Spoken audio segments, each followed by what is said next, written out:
L'épilepsie, ça concerne 500 000 personnes en France. Qu'est-ce que c'est au juste? On voit ça tout de suite avec mes invités.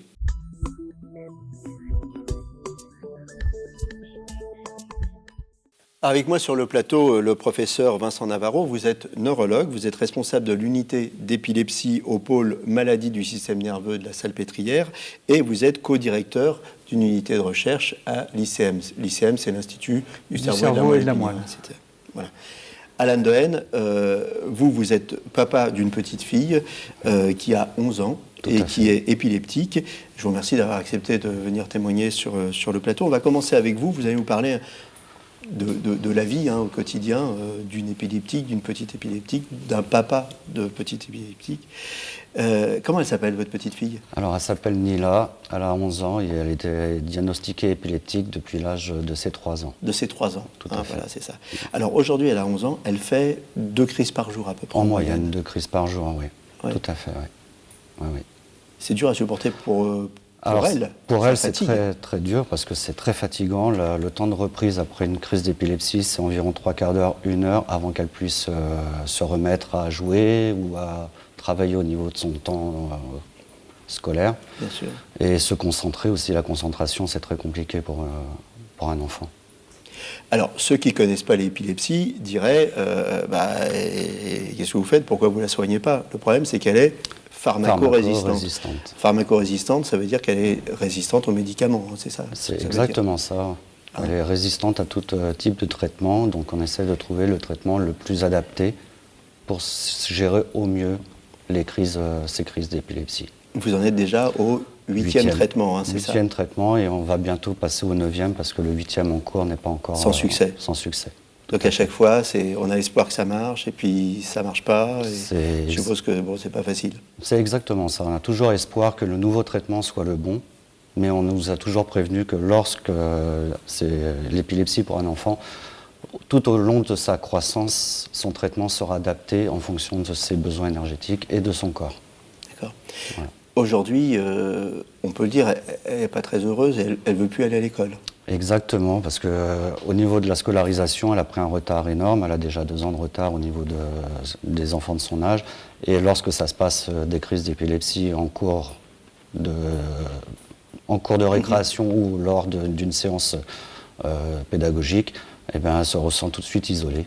Bien sûr. Voilà. Bien sûr. Donc, le rejet, il est au niveau des profs, au niveau des élèves, au niveau des deux? Le rejet n'est pas trop au niveau de ses professeurs, c'est plutôt au niveau de l'ensemble de ses camarades qui la voient et qui ne comprennent pas toujours. À cet âge-là, ils sont très durs à accepter, malgré que certains commencent à comprendre et à l'aider lorsqu'elle fait une crise.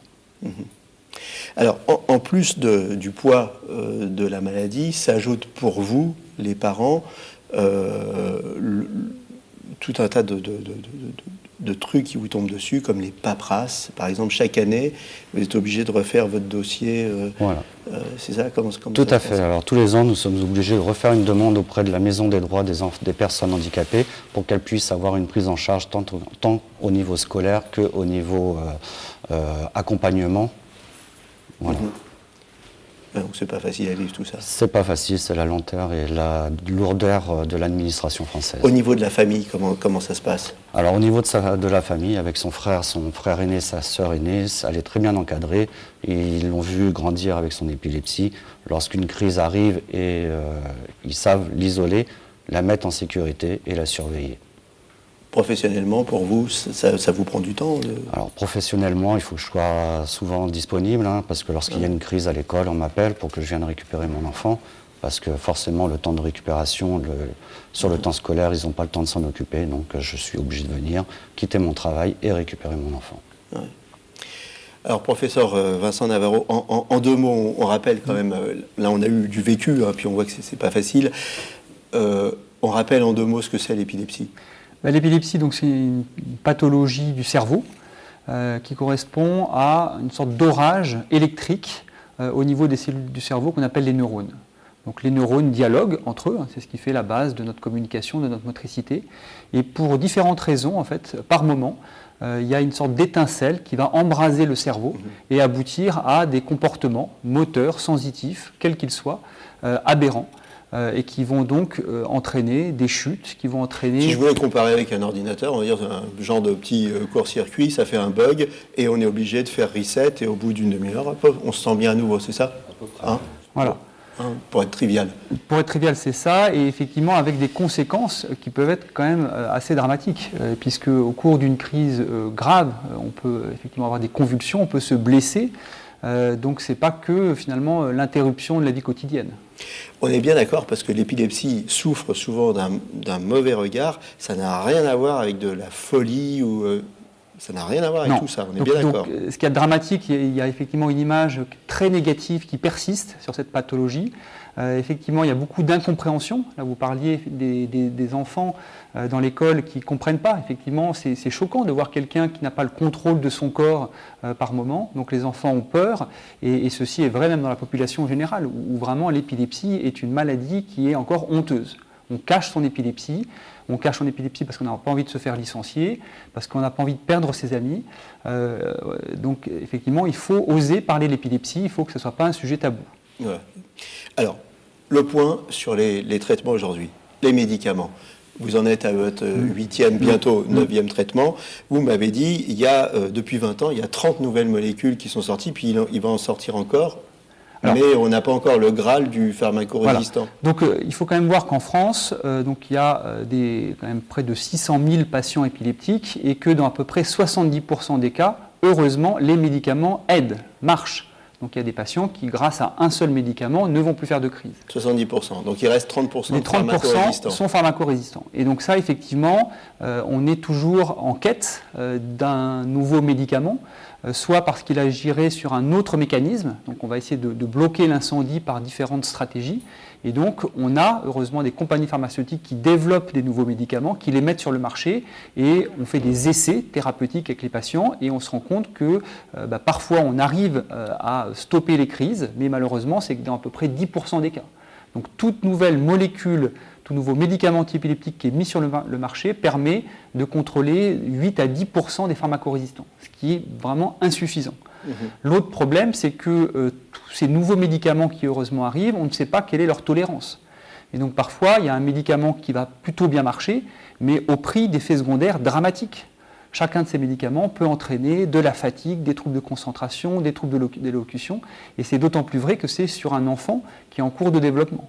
Donc on a toujours aussi cette difficulté d'avoir quelque chose qui marche et qui n'ait pas trop d'effets secondaires. Deuxième traitement possible, la chirurgie. Alors on explique, mais et on verra qu'elle ne concerne pas tout le monde. Oui, donc la chirurgie s'adresse à des patients épileptiques qui ont une épilepsie pharmacorésistante et pour lesquels on peut identifier le point de départ précis dans la tête. C'est-à-dire l'endroit où il y a ce petit court-circuit, voilà. le petit truc qui a un moment qui... Donc ça, c'est très difficile à isoler, parce qu'il faut être absolument certain que ça part dans la région au niveau de la tempe à droite. Encéphalogramme, IRM fonctionnel, des voilà, donc il y a plein d'examens. C'est un vrai parcours du combattant. Pour ceux qui sont candidats à cette chirurgie, c'est parfois 2 années, voire plus, d'examens, des séjours à l'hôpital pendant des semaines, des électroencéphalogrammes, des IRM, et parfois c'est même l'implantation d'électrodes dans la tête pour être vraiment sûr que la crise part d'un endroit.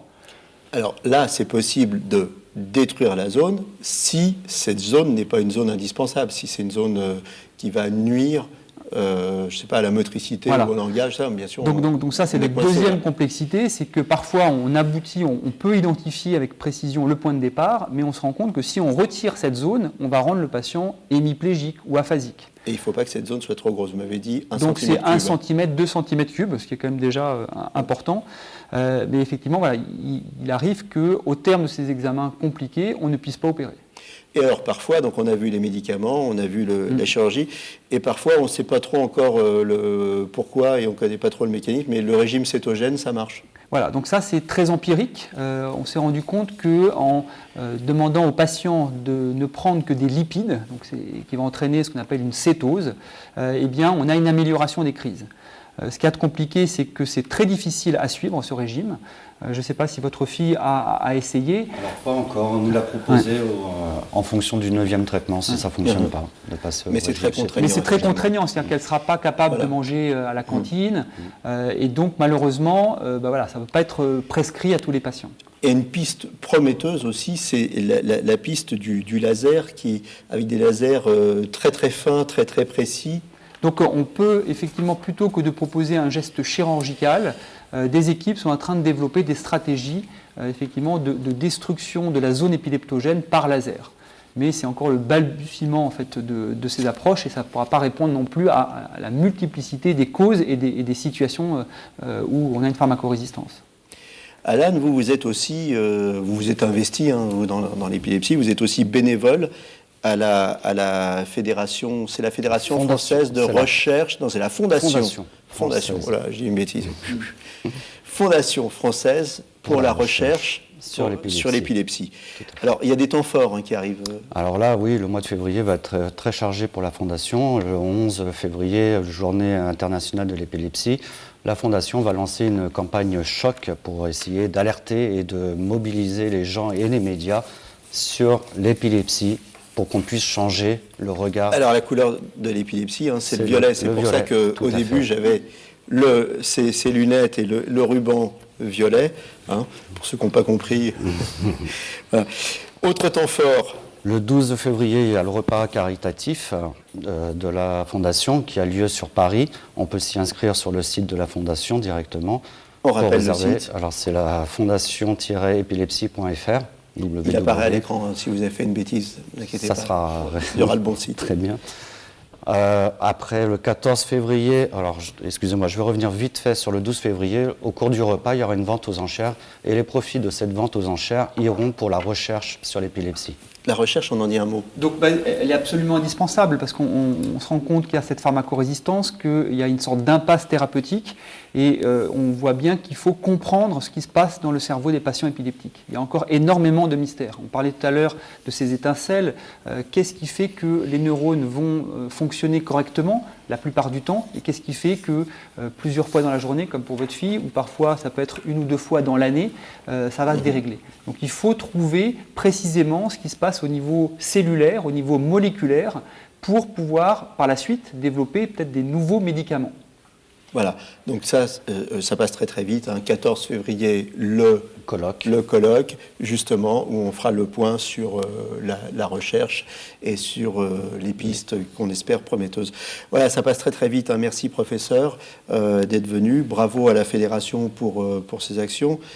Merci à vous d'avoir accepté. Vous êtes un super papa. Merci. Je vois ça.